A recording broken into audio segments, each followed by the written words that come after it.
In the untamed silence of the American frontier, where only the wind dared speak across vast mountain passes and primal rivers, there lived a man who did not simply survive the wilderness, he mapped its soul.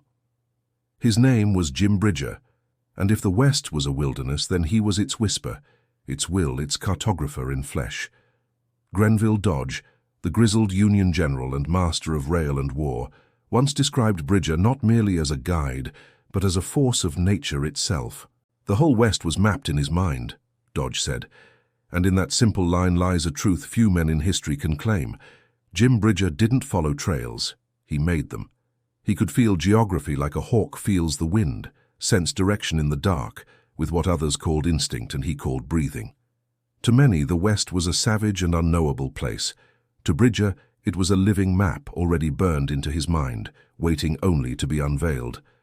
To understand his legend, one must return not to his peak, but to the crucible in which he was forged. Born in 1804 in Richmond, Virginia, a town already tasting the turbulence of a nation on the brink of expansion, James Felix Bridger entered a world that was splitting at the seams. He was a child of movement, a son of the soil and compass. By the time he was 8, his family had drifted westward, chasing the mirage of land and opportunity, settling in the unbroken lands of Illinois near the young and pulsing city of St. Louis. Here, in the borderlands between the civilized and the unknown, young Bridger cut his teeth. He learned the weight of work on a farm, the call of the forest in the quiet hours, and the ancient unspoken rhythm of the land.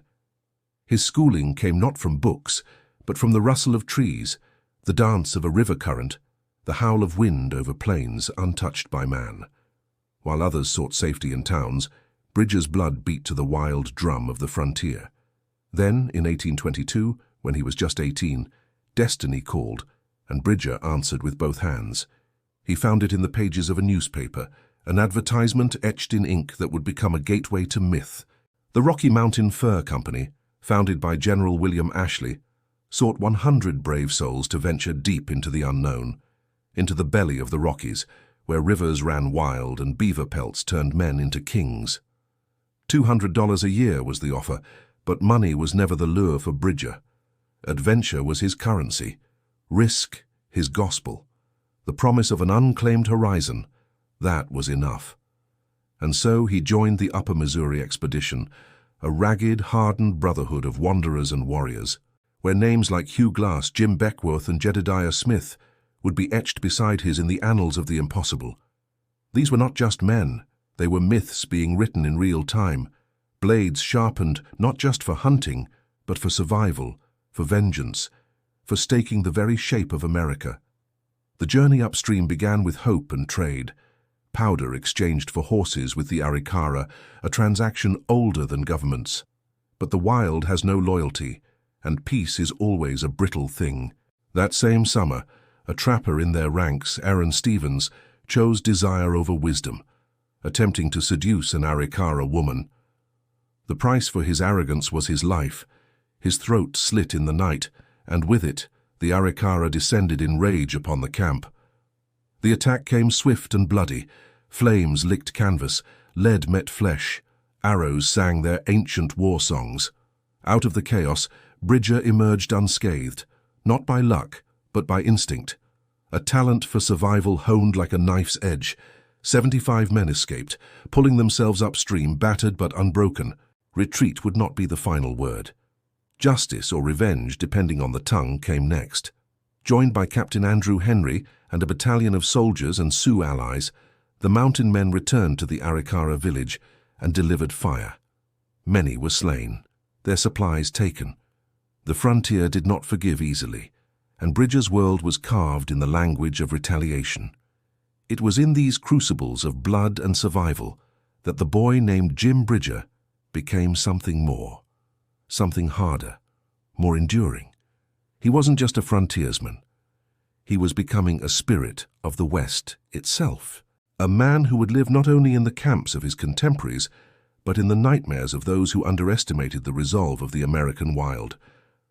Among these stories was one that would echo through history not just for its violence, but for its testament to endurance, the mauling of Hugh Glass. In the wilderness, No moment is safe, and disobedience is often fatal. Glass had wandered alone, despite orders, and in the forest's breathless stillness, a grisly sow erupted from the underbrush to protect her cubs. She tore into him, claws, fangs, fury. Glass fired his flintlock, but the bear was no myth to be ended with lead. His body was shredded. His face, his neck, his back, torn and ravaged. His wounds were mortal by any sane measure. And yet, he lived. Carried by his comrades, including a teenage Jim Bridger, Glass was kept alive by threads and cloth, stitched together like a tapestry of stubborn will. But the trail waited for no one. Captain Henry offered coin to anyone willing to stay behind with the dying man. Two stepped forward, John Fitzgerald and young Bridger. But even loyalty has limits.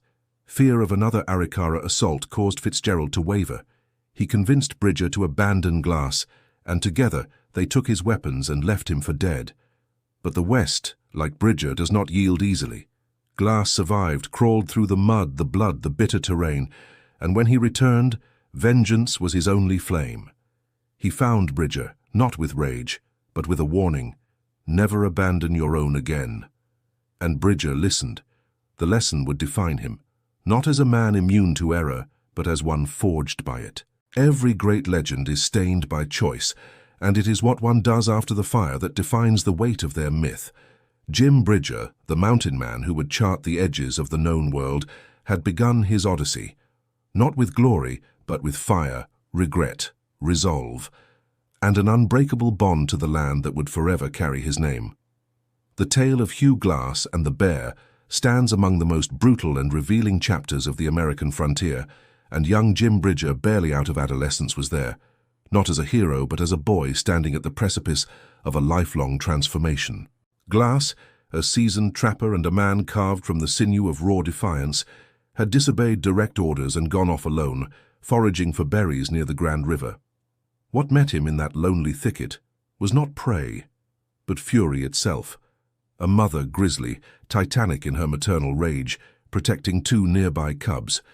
She attacked with a ferocity born from instinct and ancient terror. Glass managed to fire one round from his Hawken rifle, but it barely slowed the beast. The bear tore into him, shattering bones, stripping flesh, nearly severing his scalp and crushing his chest beneath her weight. When Bridger and the other men heard the commotion and arrived, the bear was already dead. Whether by a second shot or the Group S intervention remains a mystery. But what lay in the mud before them was no longer a man. Glass was mangled, his body more a battlefield than a body. Most believed he would die before sunset. They bandaged his wounds with rags, built a litter, and carried him for days, hoping nature would do what they dared not. But time on the frontier is merciless, and the company soon faced a cruel choice: keep moving or die themselves. Captain Henry offered payment to any men willing to stay and tend to Glass until he died, and could be buried with some measure of dignity. Two men stepped forward: John Fitzgerald, pragmatic and self-serving, and Jim Bridger, young, impressionable, still clinging to the embers of compassion. For a few days, the two watched over Glass, awaiting death. But Glass, despite the odds, refused to expire. Tension grew. Fitzgerald, impatient and anxious about the threat of returning Arikara warriors, urged retreat. Eventually, Fitzgerald convinced Bridger that their lives were at risk, that staying any longer was suicide. Together they left the broken man behind, taking his rifle, his knife, and what little supplies remained. But Hugh Glass would not die. He crawled over 200 miles across hostile terrain, using maggots to clean his wounds, sucking marrow from scavenged bones to stay alive. His survival became legend long before he arrived at Fort Kiowa, bleeding, limping, and unbroken. Bridger, expecting Glass to be a ghost left in the past, was stunned when the man stood before him, flesh and fire very much alive. But what followed was not vengeance. Instead of death, Glass offered Bridger something far more terrifying for a boy of 19, forgiveness and a warning. The words were simple, but they cut deeper than any blade. Don't ever turn your back on your own again. It wasn't wrath Bridger feared. It was the weight of betrayal, and the man he had almost helped bury. That lesson stayed with him forever. 2 years later, in 1824, Bridger would ride headfirst into the unknown once more, but this time as something closer to the man he was meant to become. During one of his fur expeditions deeper into what is now Utah, Bridger split off from his group and traveled by bullboat, one of the crude round vessels made of buffalo hide and will, across an expansive, shimmering body of water he'd never seen before. It stretched out into the horizon, flat and gleaming beneath the sun. Its salinity was so potent it stung the eyes and burned the lips. Bridger tasted the water and came to a bold, if mistaken, conclusion. He had reached the Pacific Ocean. It wasn't until much later that he realized what he had discovered was not an ocean, but the vast and mysterious Great Salt Lake, a massive inland sea so saline that nothing could survive in it. Though his error became a historical footnote, the significance of the discovery could not be denied. Bridger had become the first known white man to lay eyes on the Great Salt Lake, and with that moment, a new chapter of Western expansion began. Word spread fast. The lake's existence sparked intense interest in the region, and soon trading posts and settlements began to form in its shadow. What was once uncharted wilderness became a hub of economic and cultural exchange. Traders from the north and east came flooding in, Canadian and American alike, drawn by the promise of opportunity in a land now whispered of in taverns and army outposts. Bridger had turned emptiness into possibility, with nothing more than a boat, a taste of salt water, and the courage to drift into the unknown. But even that discovery, remarkable as it was, would pale in comparison to the sheer wonder that awaited him to the north. Somewhere between myth and memory lies the truth of Bridger's journey into the land of fire and stone, where steam whispered from the earth and water leapt into the sky. It was there, in the wilderness that would one day be called Yellowstone, that Bridger found something no man could rightly describe. He was among the first white explorers to lay eyes on its geothermal heart, long before the government marked it on maps, long before preservationists hailed it as sacred. The land was alive, boiling, breathing, bellowing. Geysers erupted with such violence they seemed to scream from the bowels of the world. Pools glowed with unearthly colors. Forests stretched endlessly into silence, broken only by the crack of branches and the echo of beasts. Even for a man who knew the land like scripture, this was something else, something older than names. He returned from Yellowstone transformed, not just as an explorer, but as a storyteller. And though he would later embellish his tales, lacing them with impossible creatures and fantastical visions, the truth at the core was untouchable. Bridger had walked through a realm that defied understanding and had come back to tell the tale. For many, these accounts sounded like fiction, but those who had ridden with Bridger, who had seen his eyes when he spoke of the molten earth and the mountains that breathed, knew better. They knew he was not inventing wonder, he was reliving it. Through bear claws, saltwater mirages, and lands where fire touched the sky, Jim Bridger carved his legend one footstep at a time, not as a conqueror but as a witness to the vast feral poetry of the West. In the high wilderness of what is now southwestern Wyoming, where the Black's Fork of the Green River wound its way through wide valleys and pine-strewn ridges, Jim Bridger, already a living legend of the frontier, carved his next great contribution into the bones of the American West. In 1843, alongside his longtime companion and fellow mountaineer Louis Vasquez, Bridger founded what would become one of the most pivotal outposts of Western migration, Fort Bridger. It was not a fort in the traditional military sense, no stone walls or artillery batteries, but a sanctuary, a trading post built of logs, muscle, and grit, positioned with cunning precision on the Oregon Trail, the lifeline of manifest destiny. To the endless stream of weary migrants making their way westward with dreams of California gold or Oregon farmland, Fort Bridger was nothing short of salvation. The fort served as a halfway altar to the unknown, a place where wagons were repaired, oxen rested, rifles re-oiled, and doubts softened by the measured wisdom of Old Gabe, as Bridger was now affectionately called.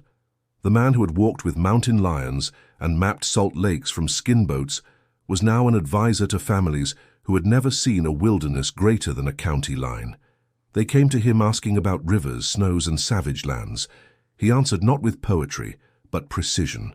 He could tell by looking at a wagon whether it would survive the Wasatch. He could taste the air and tell you how far the snows were. In a time when maps were guesses and compasses spun with madness near iron cliffs, Jim Bridger was a living guidepost. But even a man like Bridger could misjudge the West, and the consequences would be tragic. In 1846, a group of 87 emigrants, the Donna Reed Party, passed through Fort Bridger, seeking counsel before continuing west.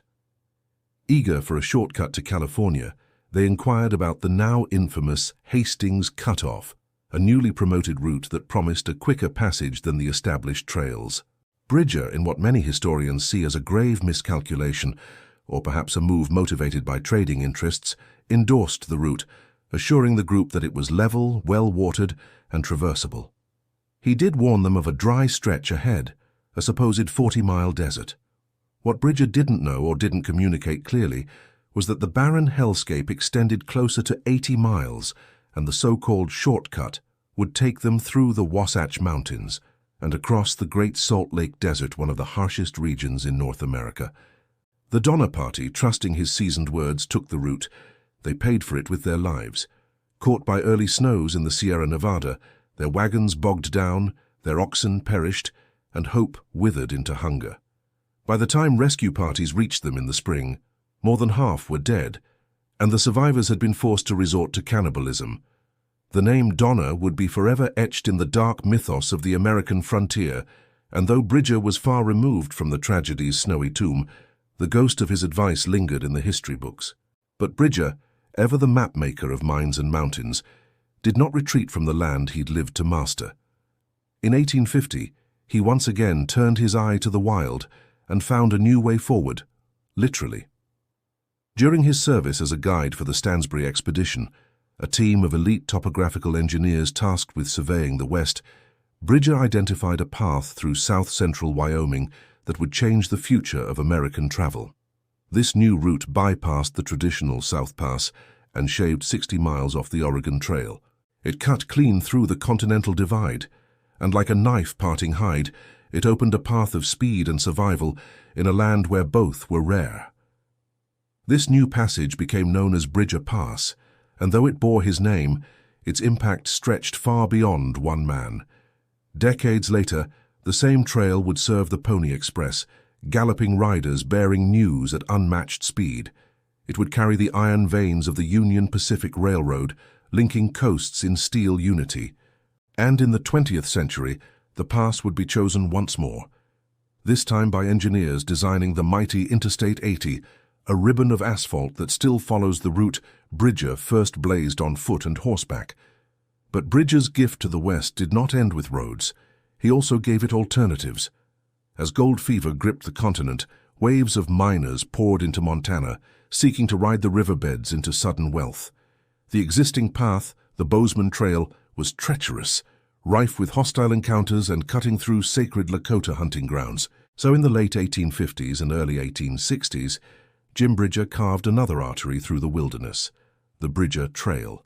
Less direct but vastly safer, the trail circumvented the boiling heart of native resistance and gave thousands of prospectors a fighting chance to reach the goldfields alive. While others chased fame in combat, Bridger measured his legacy in miles, in mercy, and in motion. His paths did not merely connect lands, they connected eras.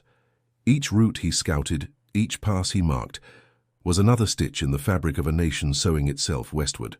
But unlike many of his contemporaries, Bridger did not seek glory in war or conquest.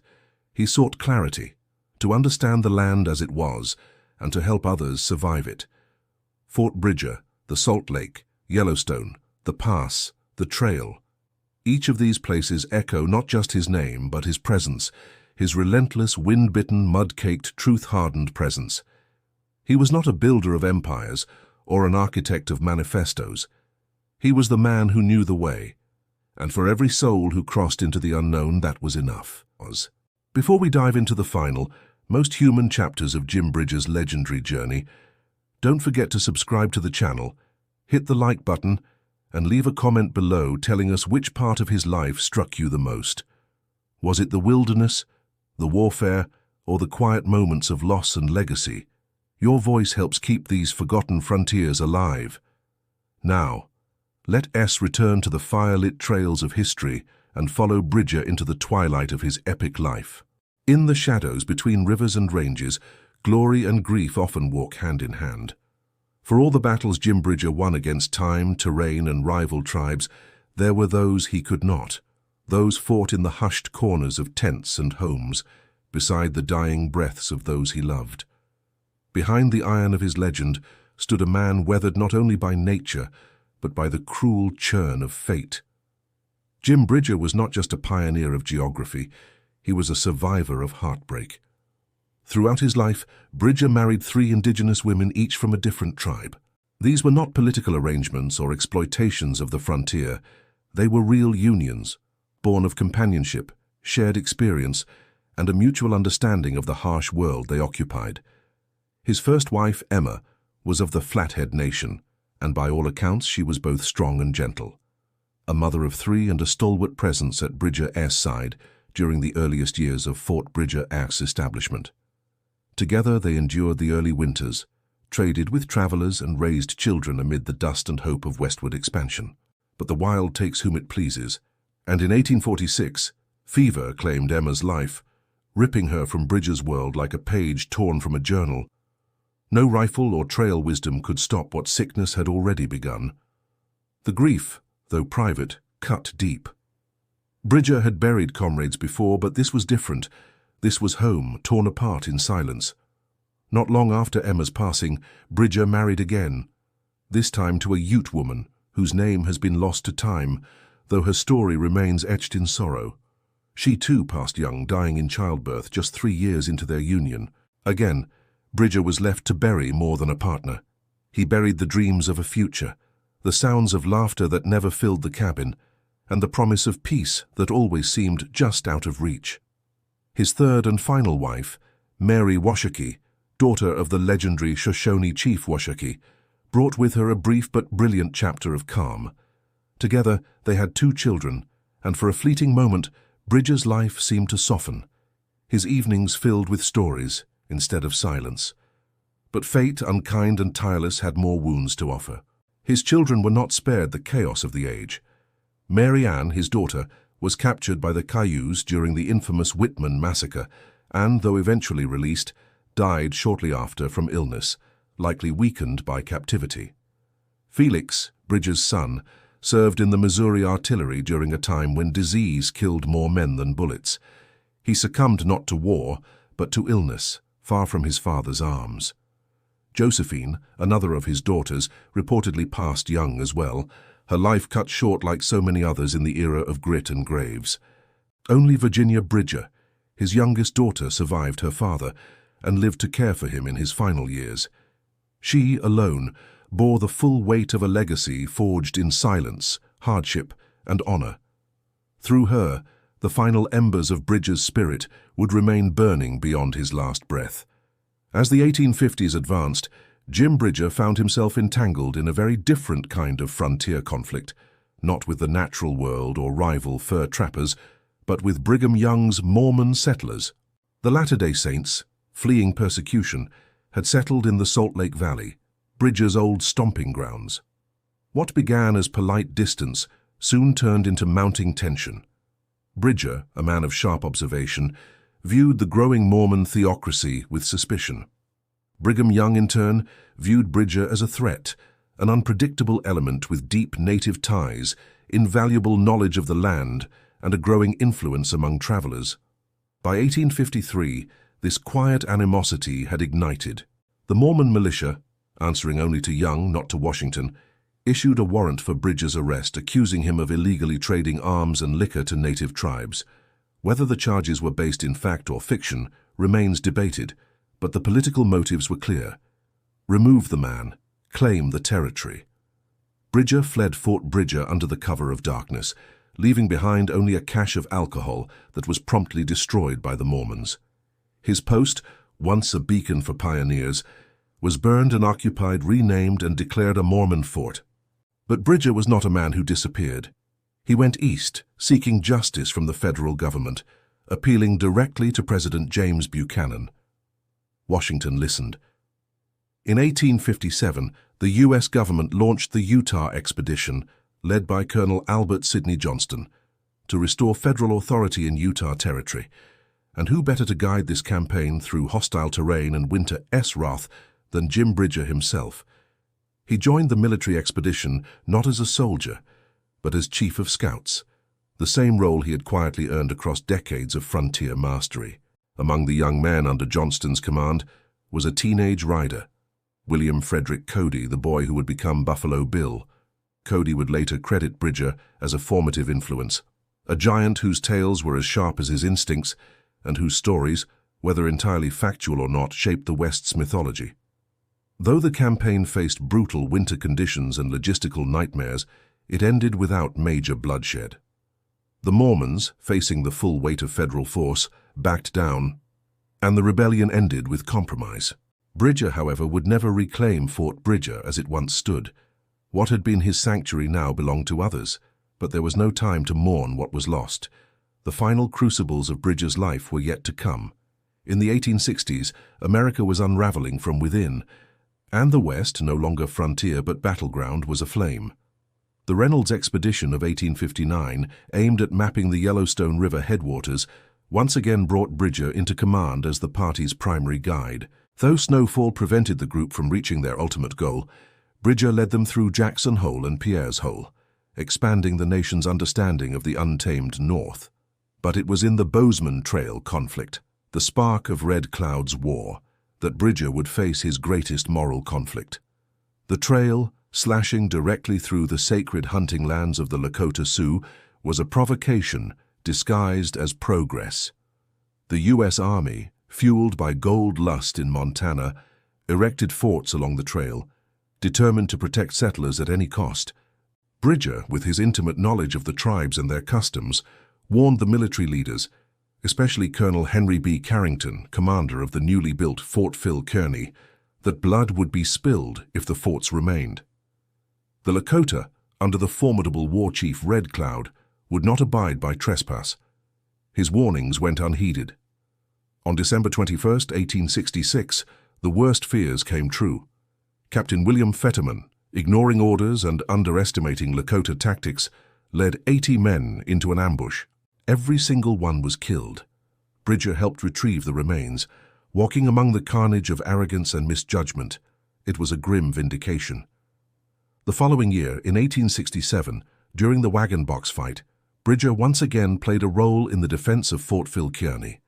With only a handful of soldiers and new breech-loading rifles, the U.S. forces managed to repel a massive Lakota assault, thanks in part to terrain knowledge and tactics shaped by Bridger himself. But by 1868, the war-weary scout, stricken by arthritis and growing blindness, could feel the end drawing near. He had survived arrows, avalanches, and ambushes. Now the body that had walked through every corner of the Rocky Mountains began to betray him. He returned east, to Westport, Missouri, where his only surviving child, Virginia, cared for him in the twilight of his life. There on a humble farm, the man who once moved with thunder now shuffled slowly, filled with memories that could no longer outrun the years. Yet even in silence, the West still whispered his name. The trails he carved, the forts he built, the mountains he crossed, and the nations he respected, they remembered him. And now so do we. After decades of carving paths through the American wilderness, charting unmarked ranges, naming rivers, guiding soldiers and settlers alike, Jim Bridger finally began to slow. The man who had once been as untamable as the Rocky Mountains he roamed found himself losing to an enemy that no frontier skill could outwit: time. By 1868, Bridger's body had begun to betray the very legacy it had helped shape. He was stricken with rheumatism, plagued by arthritis that made even the most mundane movements agonizing, and worst of all, his eyesight began to fade. The sharp-eyed scout who once navigated blizzards and blind canyons, now losing the very vision that had seen what no other man had. His final trail did not lead to a distant peak or uncharted basin. Instead, it led him back east, to a quieter place far removed from the roar of buffalo or the clash of rifles. He settled in Westport, Missouri, a small rural community on the edge of the ever-expanding American heartland. There, surrounded not by scouts and war chiefs, but by neighbors and farmland, Jim Bridger lived out his remaining years in retreat from the frontier he had once ruled like a storm. It was his only surviving child, Virginia Bridger, who cared for him in his final days. Their daughter, who had seen siblings taken by fever, war, and the chaos of the wild, Virginia stood as the last living ember of a family forged in hardship. She tended to her father not as a legend, but as a man, aging, blind, aching, and often silent in memory. The house became a sanctuary not unlike Fort Bridger in its earliest days, a place of warmth, of quiet resolve, and of stories. And Jim Bridger had stories. Even as his body failed him, his mind remained a vast, untamed territory, alive with visions few could imagine. Visitors who came to pay respect were often treated to his famous tall tales, some of which defied logic, nature, and perhaps even sanity, but all of which were told with the earnest conviction of a man who had seen too much to doubt the impossible. He spoke often of Yellowstone, the strange and fiery land he had wandered through long before the government marked it on maps. But this was no traveler's brochure. Bridger's Yellowstone was a place of marvels and madness, a world where the earth breathed hot steam and time seemed to warp beneath your boots. One of his favorite tales was about a valley of delayed echoes, a canyon so vast, so acoustically perfect, that if you yelled toward its stone face, your voice wouldn't return to you for 6 hours. According to Bridger, he once used it as an alarm clock. Before sleep, he'd shout, "Time to get up," into the valley. And sure enough, at dawn, the echo would come crashing back through the still air to rouse him. Scientific? No. Memorable? Absolutely. He also claimed to have stumbled upon a mountain made entirely of invisible glass. From afar, he saw an elk standing still, defying every instinct, not moving as he fired shot after shot. It wasn't T until he approached that he discovered the beast wasn't T ignoring him. It was standing on the other side of a massive pane of crystal-clear glass. Each bullet had struck the glass and been flattened or deflected. He said it was clearer than air and harder than sin. And then there was the petrified forest of Yellowstone, where Bridger said he encountered not only fossilized trees, but petrified birds that sang petrified songs. What exactly a petrified song sounded like, he never quite explained, nor did he need to. The image was enough to seed the imagination of anyone listening. In another story, Bridger swore there existed a magical trout lake, cold on the bottom, boiling hot on top, where he could drop a line hook of fish and pull it up so slowly that by the time the fish surfaced, it was already cooked through. A meal caught and prepared in the same motion, courtesy of nature's strange order. To modern ears, these sound like frontier fairy tales, embellished or invented. But to Bridger-esque listeners, many of whom had never seen Yellowstone or the Great Salt Lake or even a mountain, these stories weren't lies. They were invitations. Invitations to imagine a world larger than maps and government lines. A world that still had magic in it. And when he finally passed on July 17, 1881, the West grew quieter. A voice that had once echoed from mountaintops and campfires, a man who had lived through empires of dust and rivers of blood, simply closed his eyes and was gone. He was buried at first in a small, unmarked grave in Missouri, far from the roaring lands he had known, but his story didn't end there. In 1904, at the request of General Grenville Dodge, Bridger's body was exhumed and reinterred in Mount Washington Cemetery in Independence, Missouri. Dodge, a man of war and railroads, who had once relied on Bridger's unmatched guidance, spoke of him not merely as a scout, but as a pillar of the American spirit. He described Bridger as tall, straight as an arrow, with gray eyes that missed nothing, and a presence that commanded respect without ever needing to demand it. In his later years, he was gentle, generous, and always ready with a tale, even if half of it might have been invented on the spot. But more than anything, he was trusted. And in a time and place where trust could mean the difference between survival and death, that was the highest praise one could earn. Today, Bridger's name lingers across the West like a long echo. Fort Bridger, Bridger Pass, Bridger Teton National Forest, and dozens of mountain peaks and rivers that bear the mark of his memory. But even more than names carved into stone, it's the spirit of exploration, of grit without cruelty, of wisdom without arrogance, that defines what Jim Bridger left behind. He was not a politician, not a general, Not a man of wealth or high education. He was something rarer, a witness to the forming of a nation, a bridge between cultures, and a man who helped others pass not just over rivers, but through moments of fear, doubt, and wildness. Jim Bridger is remembered not because he conquered the West, but because he learned to live with it.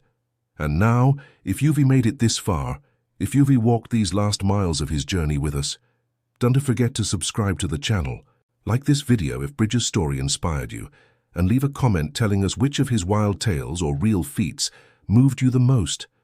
Was it the invisible mountain, the echoing valley, or just the quiet way a man could become a legend without ever seeking to be one?